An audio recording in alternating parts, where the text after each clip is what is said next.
Assalamualaikum warahmatullahi wabarakatuh. Alhamdulillahi rabbil alamin.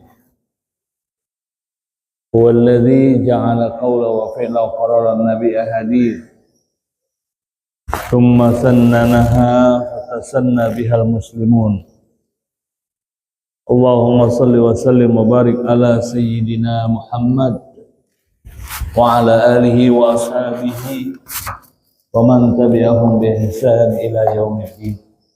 Subhanaka la ilma lana illa ma 'allamtana innaka antal alimul hakim. La haula wa la quwwata illa billahil aliyil azim. Amma ba'd. Bapak Ibu jamaah salat subuh rahimakumullah. Mari awali majelis kita dengan niat nawaitul i'tikaf fi hadzal masjid lillahi ta'ala. Sengaja aku beriktikaf di dalam ini masjid karena Allah semata jua. Melanjutkan pembahasan kita pada sirah sahabiyah, hayatus sahabah, yang sampai pada asrul tabi'in, kitab yang dikarang oleh Syekh Mun'im Al-Hashim walil mu'allifil kitab Al-Fatihah.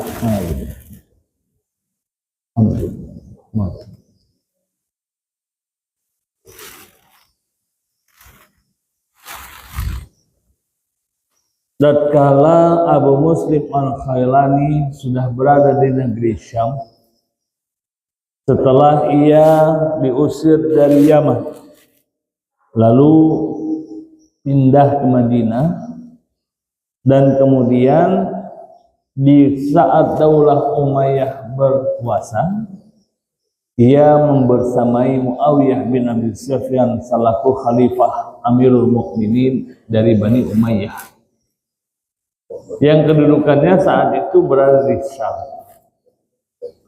Ia selalu menggunakan kesempatan pada setiap waktu untuk ikut menasihati pemerintahan Bani Umayyah. Kita sudah sampaikan sebelumnya bahwa Abu Muslim Al-Khailani tidak mengikuti kubu baik itu dari Ali bin Abi Thalib saat terjadi pertikaian dengan Muawiyah bin Abi Sufyan. Berbeda dengan Ali yang didukung oleh para sahabat yang berada di Madinah. Lantas kemudian Muawiyah didukung oleh Ummul Mukminin Siti Aisyah. Nah, ini kan terjadi pertentangan yang sungguh sangat luar biasa. Pertikaian perperangan pertama saudara Muslim melawan Muslim itu karena disebabkan oleh perbedaan pemerintahan, yaitu kekuasaan. Tatkala kemudian Bani Umayyah memenangkan, hitungannya bukan hitungan memenangkan, masih bergejolak itu terus sampai wafatnya Ali bin Abi Thalib karamallahu wajhah. Terus saja bergejolak tentang perebutan kekuasaan ini. Namun sudah didaulah, sudah dibaiat Muawiyah menjadi khalifah. Maka nama eranya saat itu Daulah Umayyah.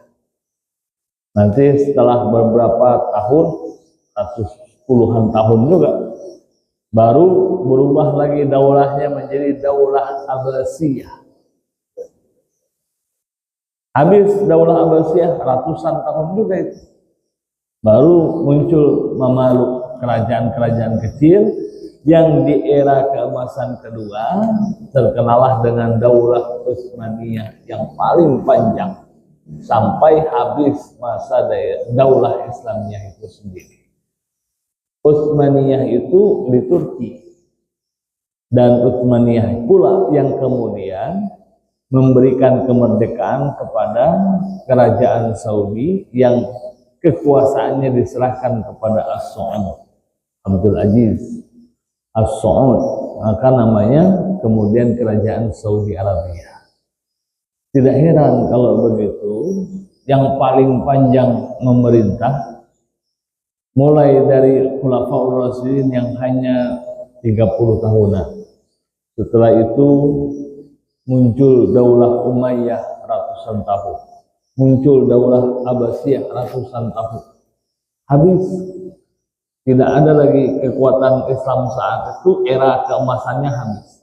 Namun ujar para ahli sejarawan itu, kekuasaan Islam seakan-akan roda pedati. Dia naik, nanti berputar, turun ke bawah. Naik lagi, berputar, naik ke atas. Turun lagi ke bawah. Ya, terus roda kedati itu roda dokar. Roda dokar itu roda kereta yang ditarik oleh kuda. Roda kedati. Jadi terus berputar. Kekuasaannya jadi di era keemasan terdapat kejayaan yang luar biasa. Itu di Daulah Umayyah ada, di Daulah Abbasiyah ada. Daulah Abbasiyah juga terkenal dengan kejayaannya. Nanti di Indonesia, kalau kita berbicara tentang kerajaan-kerajaan itu ya masing-masing ada zaman kejayaannya. Termasuklah kerajaan-kerajaan yang ada di sekitar kita. Nah, tidak heran kalau Utsmaniyah yang paling panjang, yang berakhir pada masa Mustafa Kemal Atatürk, dirubah, hilang, dihapuskan daulah Islamnya itu. Tidak ada lagi pemerintahan Islam. Jadi dulu Bapak Ibu, orang Islam ini, umat Islam itu punya kerajaan yang disebut dengan daulah Islamiyah. Jadi kerajaannya itu mencakup tidak saja Saudi Arabia, tidak saja Makkah Madinah, sampai ke Eropa. Kekuasaannya Konstantinopel, Syam, Irak, Yaman, sampai ke Eropa. Sampai sebagian daripada Eropa itu, bawahnya Eropa itu benuanya kan seperti sepatu. Kalau dilihat seperti sepatu hak tinggi perempuan. Itu ada kakinya. Bagian hak bawahnya yang belakang itulah yang dikuasai oleh umat Islam mulai dari Umayyah sampai Abbasiyah. Nanti hampir sedunia ini rajanya satu, hitungannya daulah Islamiyah.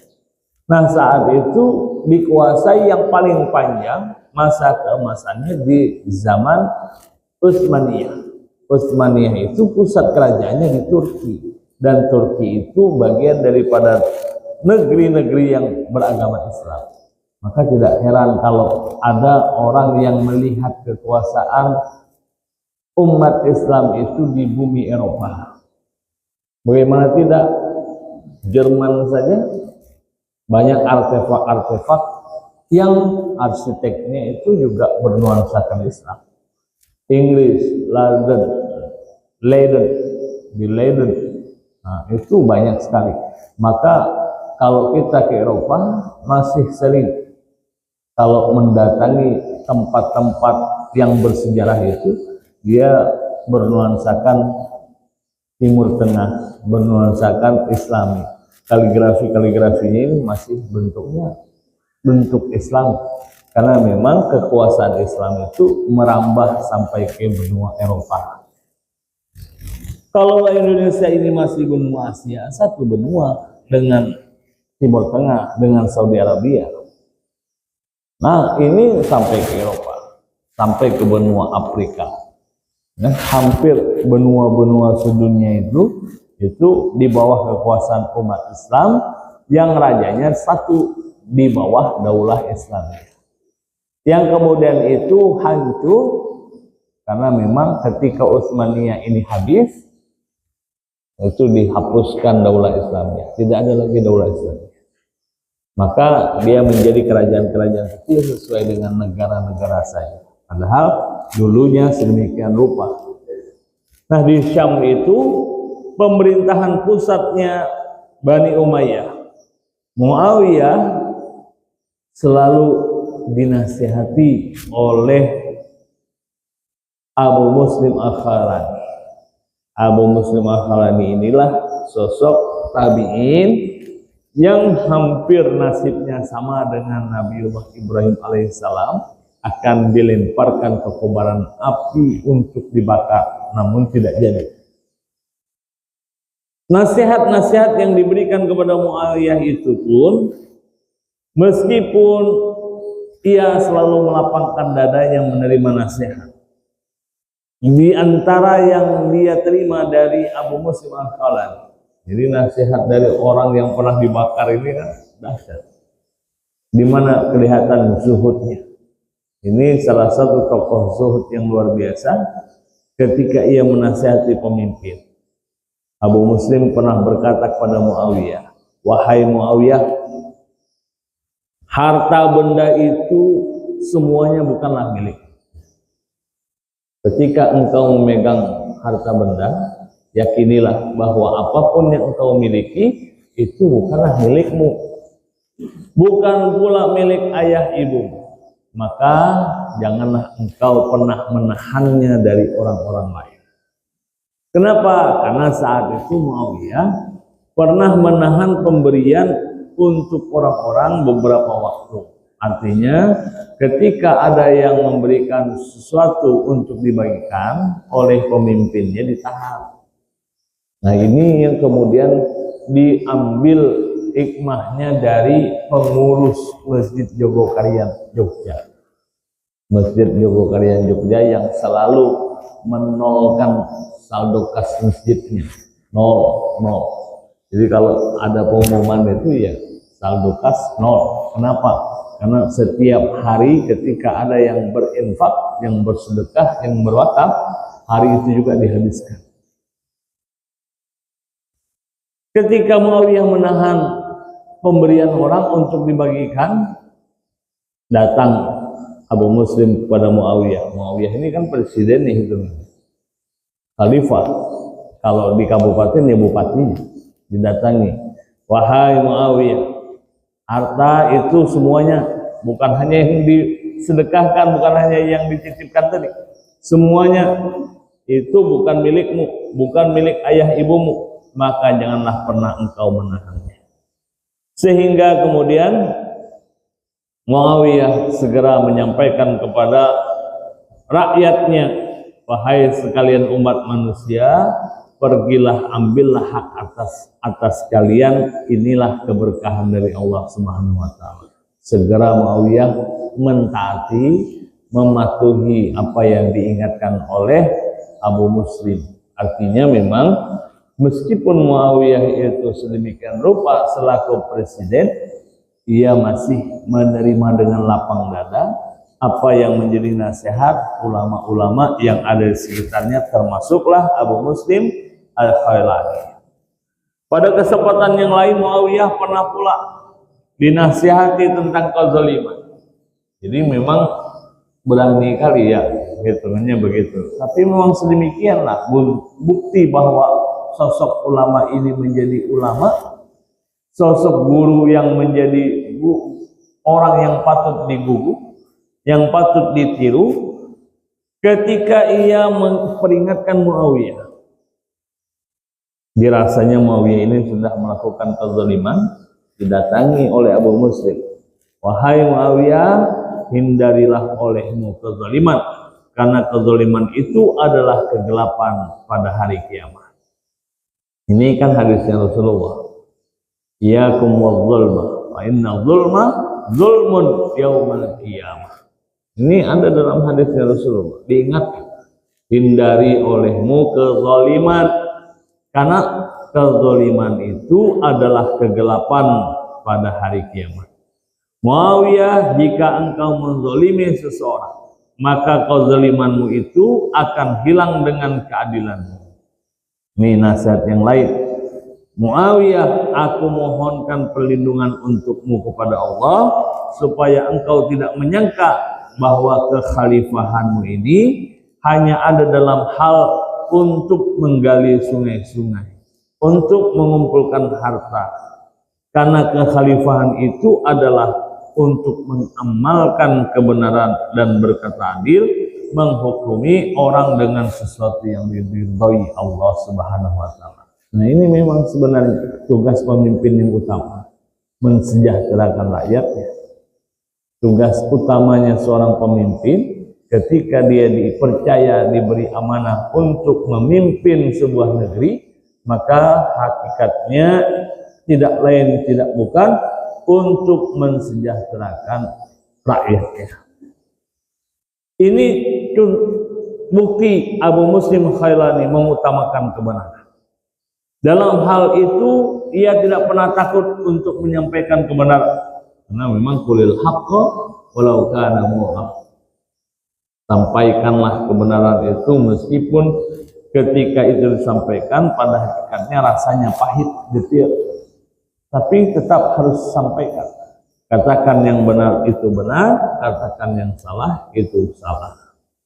Nah, sosok Abu Muslim Al-Khailani ini sosok ahli ibadah, sosok ahli mujahid yang selalu beristihad dengan akalnya. Ini adalah tokoh sebaik-baik tokoh zuhud. Suatu hari ketika ia sholat di masjid, kemudian datang dua orang laki-laki ke rumahnya bertamu. Mereka berdua, tamunya tadi, tidak bertemu di rumah. Karena apa? Karena Abu Muslim sedang beribadah di masjid. Datang ke rumah tidak didapati. Lalu disampaikan Abu Muslimnya sudah di masjid, maka mereka berdua pergi ke masjid. Tatkala sampai di masjid, Bapak Ibu, dilihat Abu Muslim Al-Khailani sedang sholat melakukan ruku, maka tidak berani mendekatkan, dari jauh saja melihat. Kalau dia di depan, maka yang datang dua mau menghadap tadi duduklah di belakang. Terus yang berdua ini menunggu sosok ahli ibadah. Mana buktinya ahli ibadah? Ini ditunggu oleh yang berdua itu sehingga masing-masing keduanya menghitung rakaat sholat yang dilakukan oleh Abu Muslim sambil bisik-bisik, kira-kira berapa rakaat ini sholatnya Abu Muslim ini. Kan kita biasa begitu, sambil guyonan di belakang dia hitungannya taruhan berapa rakaat kira-kira. Kata yang satu sekian, kata yang satu sekian. Salah satunya menghitung jumlah rakaat yang dilakukan malam itu kurang lebih 300 rakaat. Subhanallah, 300 rakaat. Jadi datang itu sudah hitungannya sudah beribadah dia. Datang setelah Isya mungkin ke rumah ingin bertamu, tidak ada Abu Muslim di rumah.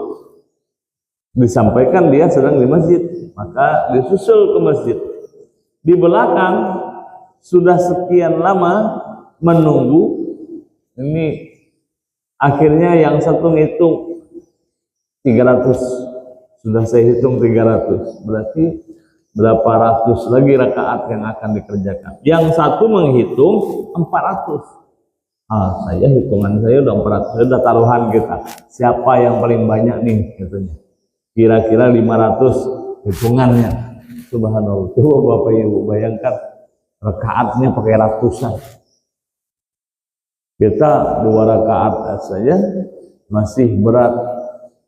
Tahajud yang hitungannya ya 4, 6, 8 rakaat masih berat. Ini sampai yang satu menghitung 300, yang satu menghitung 400. Bagaimana nunggunya itu? Kan sesuatu yang paling membosankan itu yang menunggu. Maka saking bosannya sampai-sampai mereka kemudian menerka kira-kira berapa rakaat ini. Selesai Abu Muslim sholat, berdiri dia dan meninggalkan masjid. Diikutilah dari belakangnya oleh 2 orang tadi sambil berkata, wahai Abu Muslim, sudah lama kami ini duduk di belakangmu. Subhanallah, beristighfar. Astagfirullah, kata Abu Muslim. Kok tidak disapa kalau mau bertemu dengan dia? Karena dikiranya ya jamaah mau sholat, mau ibadah juga. Sudah lama kami, wahai Abu Muslim, duduk di belakangmu. Kami menunggu ingin bertemu denganmu. Kok tidak disapa? Kok tidak ditegur? Karena apa? Seandainya aku tahu keberadaan kalian berdua, niscaya aku akan temui kalian dulu dan aku akan memberhentikan sholatku. Nah, coba bayangkan Bapak Ibu. Dia ruku, dua orang ini datang. Saking khusyuknya hitungannya itu, saking hatinya terpaut dengan ibadah kepada Allah, tidak ngeh, hitungannya tidak tahu dia kalau ada orang datang di belakang. Tambah lagi, kenapa tidak ditegur katanya? Kalau ditegur, niscaya aku akan menghentikan sholatku untuk melayani apa kebutuhan saudaranya tadi. Sungguh, ujarnya Abu Muslim, semakin banyak kita bersujud, semakin baik untuk hari kiamat. Subhanallah. Semakin banyak kita bersujud, semakin baik itu untuk hari kiamat. Artinya memang inilah bukti bahwa ia itu ahli ibadah. Bagaimana tidak, sampai yang dua tadi aja menghitung pleset-pleset. Oh, ini kurang lebih 300 ya. Aku hitung sudah 300 rakaat. Yang satu lagi aku hitung malah sudah 400. Subhanallah. Ratusan rakaatnya. Kemana kalau gitu kita kerjakan? Ratusan itu ya 10 rakaat, 20 rakaat, 100 rakaat. Nanti hitung 10 lagi, 20, 50, 200 rakaat. Subhanallah. Sampai 300 rakaat. Keluarlah Abu Muslim dari masjid dan pulang ke rumahnya. Di tengah perjalanan, tadi sudah berbincang dengan dua sahabat yang ingin bertemu dengannya. Tatkala di tengah perjalanan pulang ke rumah tadi, dia mendengar bisik-bisik dari dua tadi. Aku yang menang. Aku yang menang, kata yang satu. Tadi kan sudah dapat 300. Tidak, tadi 400, aku yang menang, kata yang satu tadi. Ketika mereka sedang dua ini asik, siapa yang menang, berbaliklah Abu Muslim Al-Khalani kepada keduanya. Kemudian Abu Muslim berujar, berkata, aku sebenarnya yang menang. Kenapa? Wahai saudaraku, akulah pemenangnya. Heran yang berdua nih, apa nih Abu Muslim ini tidak tahu kisahnya kok. Aku yang menang, kata Abu Muslim, karena yang dipertaruhkan itu kan rakaat sholatnya. Ketika berbalik tadi, lalu Abu Muslim berkata, aku yang menang wahai saudaraku. Bagaimana bisa wahai Abu Muslim, ujar kawannya yang berdua tadi. Kemudian Abu Muslim menjawab, aku keluar dari rumahku dan akulah orang yang pertama masuk ke masjid. Aku pula orang yang terakhir keluar dari masjid. Subhanallah. Aku yang menang, kata Abu Muslim. Ini bilang aku yang menang, aku yang menang. Sedang bertengkar aku yang menang, aku menang ini. Berbalik Abu Muslim, aku yang menang. Loh, bagaimana bisa, kata saudaranya yang berdua? Ya iya, aku yang pertama keluar dari rumah, aku yang pertama masuk ke masjid, aku pula yang pertama keluar dari masjid, maka akulah yang menang. Wah, subhanallah. Ini bentuk bukti dari keahli ibadahannya Abu Muslim. Lalu ia melanjutkan perjalanan ke rumah. Ketika ia dalam perjalanan itu, ia dengar anak-anak kecil berteriak, bertakbir, Allahu Akbar, Allahu Akbar. Maka Abu Muslim pun ikut bertakbir, bahkan lebih nyaring daripada suara anak-anak. Terus diulangnya, Allahu Akbar, Allahu Akbar. Takbir itu dengan suara yang nyaring sampai ia tiba di depan rumahnya. Ketika dia melihat pandangan-pandangan masyarakat mencemoohnya, ditanya oleh yang dua di belakang tadi, wahai Abu Muslim, apa yang engkau lakukan dengan takbir? Seakan-akan engkau itu orang yang bodoh. Dijawab oleh Abu Muslim, saudaraku, berzikirlah kepada Allah sampai orang bodoh memandangmu bahwa engkau adalah orang gila. Nah, jadi mendengar anak-anak bertakbir, bermain, ya kan, biasa itu main bola mungkin. Nah, ketika dalam perjalanan mendengar begitu, dia lanjutkan zikirnya itu dengan takbir, tapi suaranya lebih nyaring. Nyari Allahu Akbar, Allahu Akbar. Maka memang dalam beberapa kota kita bisa lihat sampai yaitu ke negeri kita, di tengah-tengah jalan, pinggir-pinggir jalan itu ditulisi Subhanallah. Jalan lagi dikit 5 meter, Alhamdulillah. Jalan lagi dikit, Allahu Akbar. Maksudnya apa? Orang yang berjalan itu ketika membaca, maka dia teringat untuk berzikir. Ujar Abu Muslim, berzikirlah engkau setiap saat sampai orang yang bodoh memandangmu karena engkau selalu berzikir, itu seakan-akan engkau adalah orang gila.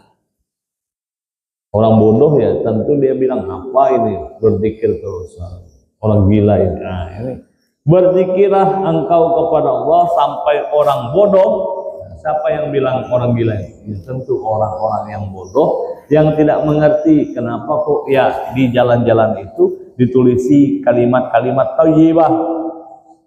Ini kalau Bapak Ibu antara Madinah Makkah saja yang 450 kilo itu kita bisa lihat sepanjang perjalanan di dalam bis itu kita bisa lihat di pinggir jalan ada tasbihnya, Subhanallah, Alhamdulillah, Allahu Akbar, la haula wala quwwata illa billah. Ditulis. Maksudnya tidak lain, tidak bukan, ketika kita melewatinya dan kita membaca, ya lanjutkan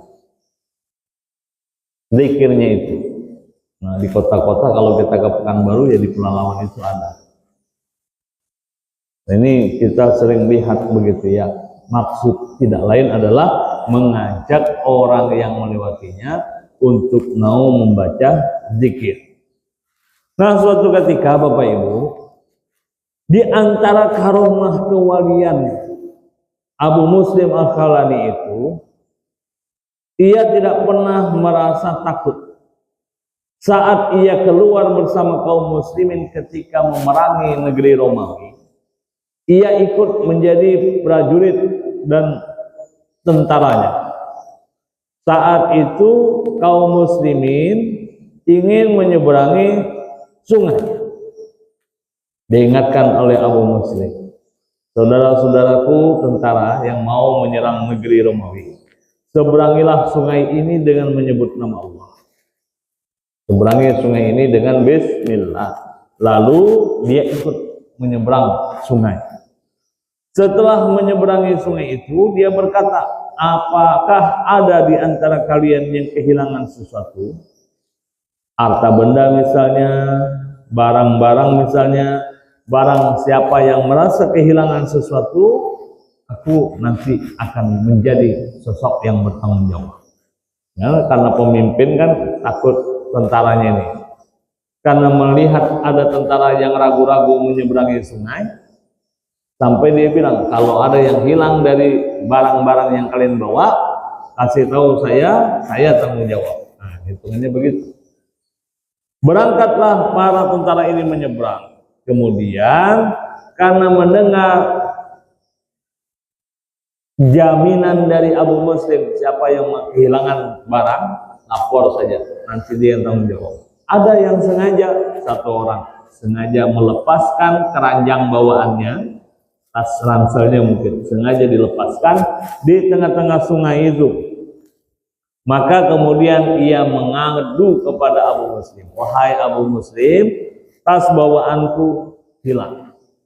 Tadi kan sebelum menyeberang kamu bilang, siapa-siapa menyeberanglah dengan menyebut nama Allah. Siapa-siapa yang kehilangan barangnya saat menyeberang, lapor saja, aku akan tanggung jawab. Maka dilaporkan, padahal dia sengaja untuk melepas barang bawaannya, mau menguji akan kekaromahannya Abu Muslim. Abu Muslim kemudian mendengar laporan itu berkata, ikutlah denganku. Ya sudah, ikuti aku katanya. Maka ikutlah tentara di belakangnya. Tidak jauh setelah mengikuti tentara ini akan Abu Muslim, dia kemudian ditunjukkan tuh tas ransel bawaannya. Sangkut tas ransel bawaannya itu di sebatang kayu di atas sungai. Ini di pinggir sungai, nyangkut ranselnya itu. Nanti siapa-siapa yang kehilangan barang-barangnya, lapor saja kepadaku, ujar Abu Muslim. Mendengar itu mau dites, hitungannya dites itu sengaja dilepas, dibuang barangnya. Ketika dilaporkan, ujar Abu Muslim, ikut ya, ikut, tuh barangnya, ambil. Subhanallah, tidak jauh barang yang dilepas tadi, tidak hanyut jauh. Mestinya hitungan akal manusia biasa menyeberangnya kan butuh waktu panjang. Barang itu arus deras. Kalau sungai yang arus deras diseberangi, dilepas barang kita tentu dia hanyut jauh. Namun ternyata barang yang dikatakan hilang tadi hanya tersangkut di sebatang pohon yang tidak jauh dari tempat mereka menyeberang. Tuh, tas semua katanya, ambil. Bapak Ibu yang dirahmati Allah, pada saat-saat tersebut pernah suatu ketika Abu Muslim ini mendirikan rumah, tempat bernaung. Rumah itu dari rantingan, dari daun-daun kering. Disinilah Abu Muslim melaksanakan ibadah. Di sini pula ia berpuasa. Namanya tentara ketika dalam perjalanan itu ya buat tenda-tenda. Abu Muslim tidak, untuk istirahatnya dia buat tempat bernaung dari daun-daunan. Padahal saat itu panas, matahari sangat terik. Caranya bagaimana? Abu Muslim menggali lubang di dalam rumah ini, kemudian ia tumpahkan air ke dalamnya. Digalinya lubang, pakai atapkan daun, digalinya lubang. Lalu setelah itu ditumpahkannya air, digelarlah alas kulit untuk tidur di sana di dalam lubang. Namun posisi tidurnya Bapak Ibu seakan-akan dia melingkarkan tubuhnya ke samping. Ini meringkuk seperti udang. Orang-orang datang kepadanya dan mendapatinya dalam kondisi demikian.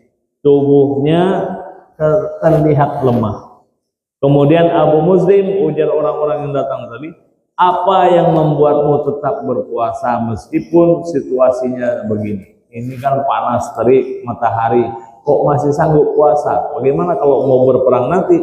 Dia menjawab, kalau nanti saatnya berperang tiba, aku akan berbuka, aku akan minum, aku akan makan, dan aku akan siap sedia menghadapi lawan dengan keadaan yang kuat. Kuda, ujar Abu Muslim, tidak akan berlari kencang sampai ke tujuan kalau tubuhnya berat. Maka kalau mau hebat, mestinya dilaparkan dulu perut. Ingat kita, perang Badar itu di saat bulan Ramadan. Beberapa perang dan itu dimenangkan oleh Rasulullah. Tatkala itu para tentaranya Rasul berpuasa. Perang Badar itu saja perang yang dahsyat. Tentara Muslim hanya 300 orang. Tentara kafir Quraisy yang menyerang mau ke Madinah 1000 orang, 3 kali lipat. Namun dimenangkan oleh kaum muslimin. Saat itu bulan puasa. Ujar Abu Muslim, kuda itu tidak bisa berlari kencang kalau dia kenyang. Tapi ketika dia ringan, niscaya kuda akan berlari dengan kencang. Maka tetap aja puasa. Menyerang Romawi di bulan Ramadan, dia tetap puasa. Terik sinar matahari panas, dia gali pasirnya, dia siram dengan air, dia alasi, dia tidur di atasnya. Sampai lemah badannya. Nanti kalau mau perang, kata Abu Muslim, baru buka puasa. Nah, itu semangatnya membara. Kuda itu tidak bisa berlari kencang kalau dia dalam keadaan kenyang, berat badannya. Tapi kalau dia ringan, niscaya dia akan berlari dengan kencang. Bapak Ibu yang dirahmati Allah, suatu ketika istrinya pernah mengadu kepadanya bahwa dia tidak punya makanan apa-apa di rumah. Kemudian Abu Muslim menjawab, apakah engkau punya uang? Istrinya menjawab, ada 1 dirham dari upah memintal benang. Berikan uang itu kepadaku, berikan pula mana kantong untuk gandumnya, untuk tepungnya. Berangkatlah dia ke pasar. Sampai ke pasar, ada seorang pengemis yang meminta roti kepadanya kelaparan. Ini nggak punya apa-apa, duit cuma 1 dirham, bawa kantong tepung. Akhirnya oleh Abu Muslim, uang yang 1 dirham tadi diberikan kepada pengemis yang minta makan roti karena kelaparan. Sementara kantong untuk gandumnya itu dia isi dengan serbuk gergaji campur dengan tanah. Kenapa? Karena dia sudah habis uang 1 dirham, kantong tepung. Tadi kan disuruh beli roti, disuruh beli tepung untuk dibuat roti. Tengah jalan bertemu dengan pengemis yang meminta untuk diberikan makan. Udah uangnya diberikan. Kantong tepungnya nggak bawa apa-apa. Karena tidak mungkin pulang dengan kantong yang kosong, diisinya dengan serbuk gergaji yang campur dengan tanah. Bawa pulang. Karena ia takut istrinya marah, dia sandarkan saja kantong itu di pinggir dinding rumah. Kemudian dia melakukan ibadah sholat. Sesudah itu istrinya mengambil kantong ini, Bapak Ibu. Ternyata di dalam kantong itu yang dibawanya tadi tanah bercampur serbuk gergaji berubah menjadi tepung putih. Istrinya membuat adonan, membuat roti. Saat Abu Muslim pulang dari sholatnya, dia terkejut kenapa istrinya menghidangkan roti di hadapannya dalam keadaan panas-panas. Abu Muslim bertanya, dari mana roti ini? Dijawab oleh istrinya, dari tepung yang engkau bawa dari pasar tadi. Maka Abu Muslim makan sambil nangis terseduh-seduh. Tepung itu tidak ada yang dibelinya, karena yang dibawanya serbuk gergaji campur tanah. Ketika ia tinggalkan itu di dalam rumah dan ia pergi ke masjid ibadah, pulangnya rumahnya sudah penuh dengan makan. Ini diantara karomahnya Abu Muslim Al-Khalani, makan sambil nangis terseduh-seduh. Bapak Ibu, wafatnya Abu Muslim Al-Khalani ini di tahun ke-62 Hijriah. Saat Muawiyah khalifahnya Bani Umayyah mengetahui itu, Muawiyah kemudian berkata, sungguh musibah yang sangat besar bagi kita umat Islam dengan kematian Abu Muslim Khailani. Semoga Allah melimpahkan rahmatnya untuk guru kita yang zuhud ini, menempatkannya di taman-taman surga, melapang kuburnya. Allah Maha mendengar, Allah Maha mengetahui. Bapak Ibu yang dirahmati Allah, ini wafatnya 62, wafatnya di Romawi. Maka hitungannya ya makamnya di Eropa sana, Abu Muslim Khailani. Tidak heran kalau Romawi itu sendiri banyak meninggalkan peninggalan artefak Muslim, karena memang di bawah daulah Islamiyah, di bawah kekuasaan para pemimpin Islam, Islam sampai ke negeri Eropa.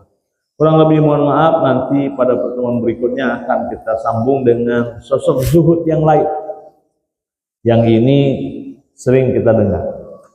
Siapa itu? Pemilik ar-raqaiq, nasihat-nasihat yang menggugah jiwa. Insya Allah pada pertemuan berikutnya akan kita bahas tentang sosok tabi'in Hasan al-Basri. Ini Hasan al-Basri sering kali kita dengarkan nasihat-nasihatnya dari para dai-dai kita. Ini sosok zuhud yang akan kita kaji pada pertemuan berikutnya. Kurang lebih mohon maaf. Subhanakallahumma bihamdika asyhadu an la ilaha illa anta astaghfiruka wa atubu ilaik. Al-Fatihah.